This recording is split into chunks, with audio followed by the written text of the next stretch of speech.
হযরত মুহাম্মদ সাল্লাল্লাহু আলাইহি ওয়াসাল্লাম বলেছেন, তুমি যখন অসুস্থ কোনো ব্যক্তির নিকট যাবে তখন তার কাছে দোয়া চাইবে, কেননা তখন ফেরেশতার দোয়ার মতো তার দোয়া কবুল হতে থাকে।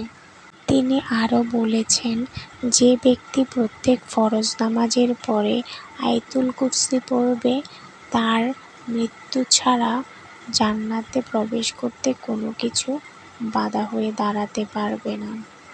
তিনি আরও বলেছেন, যে ব্যক্তি ফজরের নামাজ ছেড়ে দেবে তার চেহারার উজ্জ্বলতা নষ্ট হয়ে যাবে, আর যে ব্যক্তি জোহরের নামাজ ছেড়ে দেবে তার আয়-রুজি বরকত কমে যাবে। যে ব্যক্তি আসরের নামাজ ছেড়ে দেবে তার শরীরে কোনো শক্তি থাকবে না। যে ব্যক্তি মাগরিবের নামাজ ছেড়ে দেবে তার সন্তানেদের কোনো উপকারিতা আসবে না।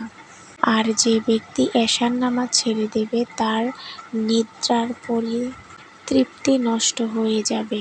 হযরত মুহাম্মদ সাল্লাল্লাহু আলাইহি ওয়াসাল্লাম আরও বলেছেন, দুনিয়াতে তুমি যার সঙ্গে বন্ধুত্ব করবে পরকালে তার সঙ্গেই তোমার হাসর হবে। এজন্য বন্ধুত্ব করার আগে সেই বন্ধুটাকে ভালো করে পরীক্ষা করে নেওয়া জরুরি। রাসূল সাল্লাল্লাহু আলাইহি ওয়াসাল্লাম বলেছেন, যে ব্যক্তি একবার মিথ্যা কথা বলে তার গন্ধে ফেরেশতাগণ ১ মাইল দূরে চলে যায়। রাসূল সাল্লাল্লাহু আলাইহি ওয়াসাল্লাম আরও বলেছেন, ৩ প্রকার মানুষ তার চোখ জাহান্নাম দেখবে না।